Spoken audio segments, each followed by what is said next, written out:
అందరికీ నమస్కారం. దక్షిణాయనం వర్ష ఋతువు శ్రావణమాసం కృష్ణపక్షం అష్టమి. ముందుగా మీ అందరికీ శ్రీకృష్ణ జన్మాష్టమి శుభాకాంక్షలు. కృష్ణం వందే జగద్గురుం. కృష్ణుడు ద్వాపర యుగంలో దేవకీ వసుదేవులకి 8వ సంతానంగా జన్మించి మరియు ఎందరో రాక్షసులను సంహరిస్తూ లోక కళ్యాణం కోసం పుట్టుకతోనే ఎంతో అల్లరి చేస్తూ, అల్లరిలో కూడా ఒక మంచి కళను ప్రదర్శిస్తూ ప్రపంచానికి మేలు చేస్తూ ఉన్నటువంటి శ్రీకృష్ణుని గురించి ఎంతగానో ప్రదర్శిస్తూ ఉంటారు. ఇవన్నీ మనకు తెలిసినవే.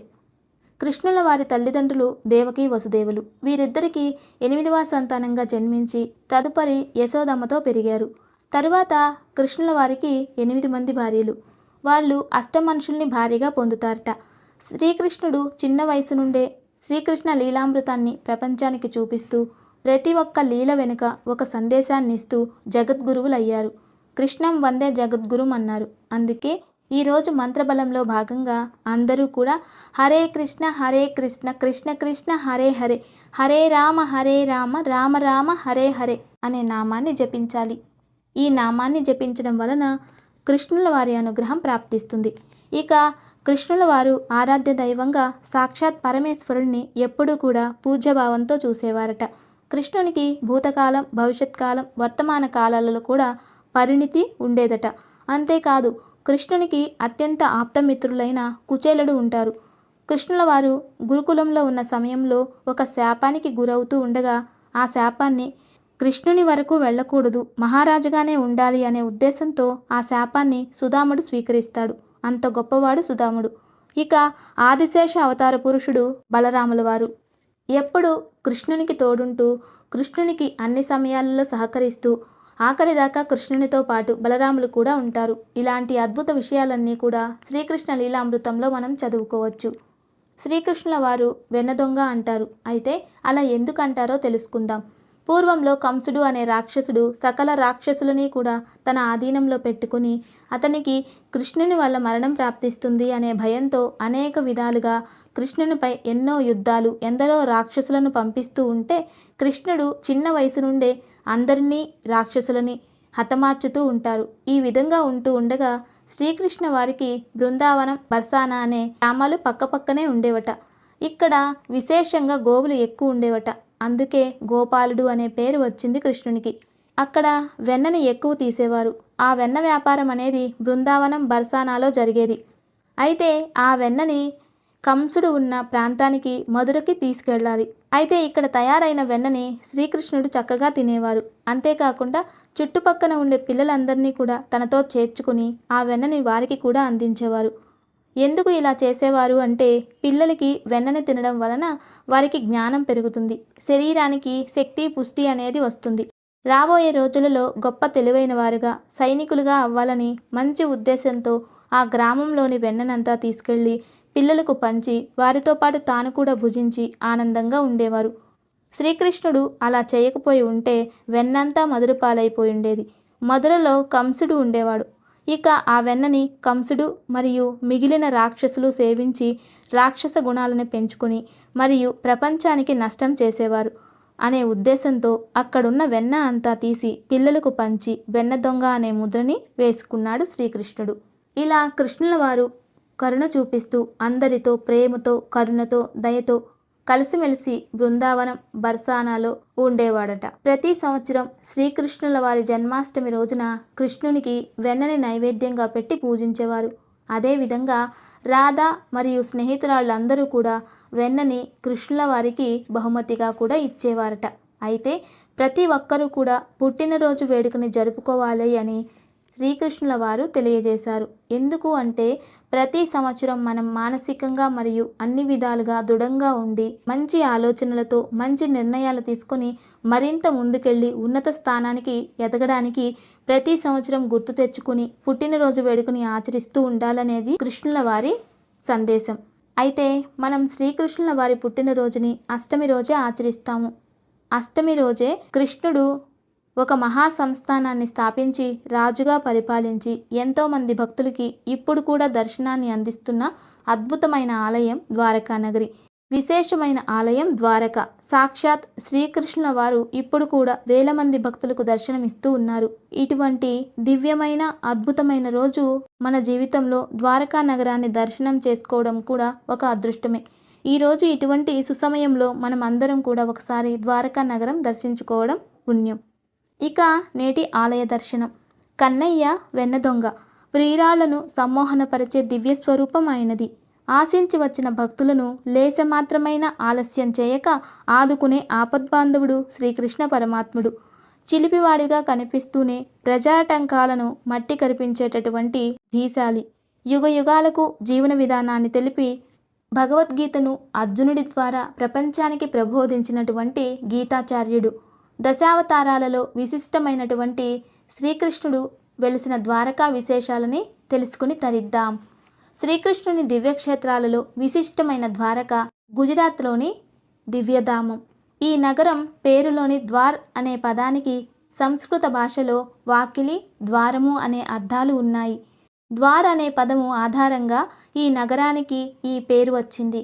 అనేక ద్వారాలు ఉన్న నగరం కనుక ద్వారకా అయ్యింది. ద్వారక శ్రీకృష్ణుని పాదస్పర్శతో పునీతమైనట్టుగా విశ్వసిస్తారు భక్తులు. జరాసంధుడి బాధ నుండి తప్పించుకునేందుకు ఈ నగరాన్ని నిర్మించినట్లు పురాణాల ద్వారా తెలుస్తోంది. ఇక్కడ ద్వారకాధీశుడి మందిరం అతి పురాతనమైనది. ఈ మందిరాన్ని 10వ శతాబ్దంలో నిర్మించినట్లు చారిత్రక ఆధారాలు వెల్లడిస్తున్నాయి. అయితే శ్రీకృష్ణుడు మానవుడైన వజ్రనాథుడు ద్వారకను మొట్టమొదటిసారిగా నిర్మించినట్లు పురాణాలలో ప్రస్తావన ఉంది. ద్వారకా నగరం సముద్ర గర్భంలో ఇంకా ఉందని పరిశోధకుల యొక్క అభిప్రాయం. మహాభారతం, హరివంశం, స్కంద పురాణం, భాగవత పురాణం, విష్ణు పురాణాలలో ద్వారకాపురి ప్రస్తావన ఉంది.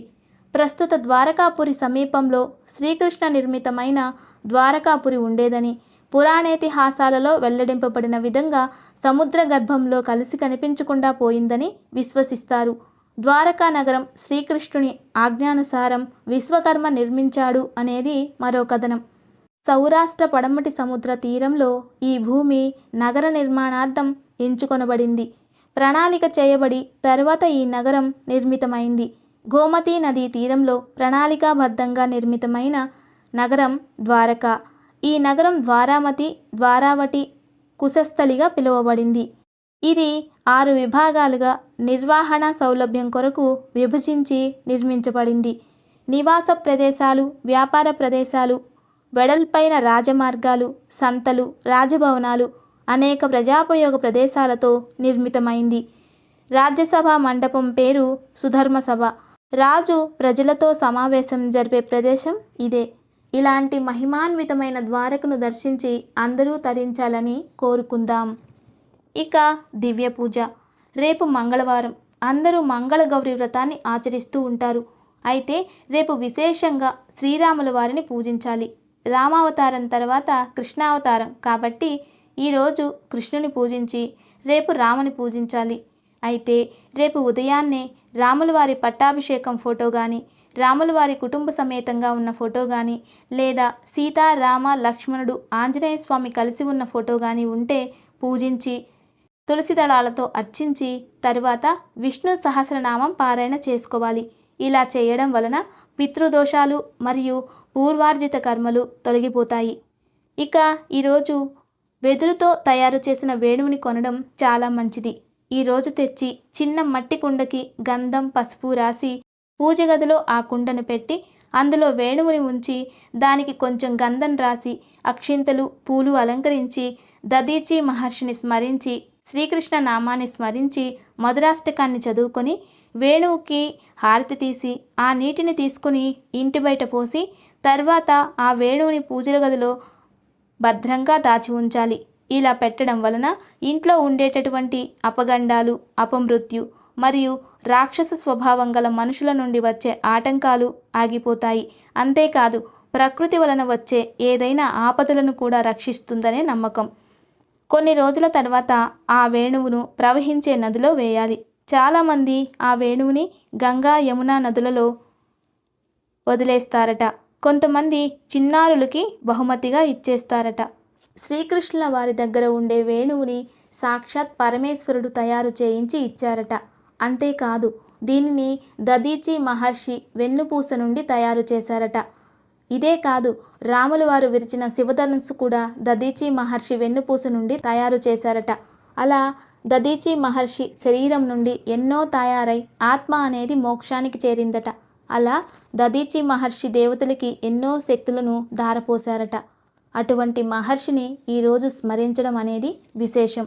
అదేవిధంగా రాధ మహాలక్ష్మి అవతారాలను అందిస్తూ విష్ణువుకి తోడుంటూ, ఇక్కడ స్నేహితురాలిగా తోడుంటూ, కృష్ణునికి అనురాగాన్ని, ప్రేమని, ధైర్యాన్ని అందిస్తూ, చివరిదాకా తోడుండి ప్రపంచానికి మంచి మార్గాన్ని, ప్రేమను పంచుతూ ఎన్నో లీలలను చూపించారు. ఇంద్రునికి కోపం వచ్చి పంచభూతాల నుండి వర్షాలు సృష్టిస్తే అక్కడున్న గోవులు బాధపడతాయని గోవర్ధనగిరిని తన చిటికెన వేలతో నిలుపుకొని రక్షణ కల్పిస్తాడు శ్రీకృష్ణ పరమాత్ముడు. ఇక ఈరోజు దివ్యమైన యోగక్షేమం, వివాహ ప్రాప్తి, సంతాన ప్రాప్తి కలిగి సంతోషం మన సొంతమయ్యేందుకు ఈరోజు సాయంత్రం ఇంట్లోని చిన్నారుల పాదాలను బియ్యం పిండితో అద్ది తులసికోట నుండి పూజ గది వరకు నడిపించుకుంటూ తీసుకెళ్ళాలి. అనంతరం ఆ పాదముద్రల్ని పసుపు, కుంకుమ, పూలతో పూజించాలి. ఇంట్లో చిన్నారులు లేనట్లయితే తులసి చెట్టు నుండి పూజ గది వరకు బియ్యం పిండితో చిన్నారుల పాదముద్రలను వేసి మధురాష్టకాన్ని పఠించి కృష్ణునికి వెన్నతో పాటు మరిన్ని తీయని పదార్థాలని నైవేద్యంగా సమర్పించాలి. వెన్నను భార్యాభర్తలు ప్రసాదంగా స్వీకరించాలి. నమస్తే. Thanks for watching.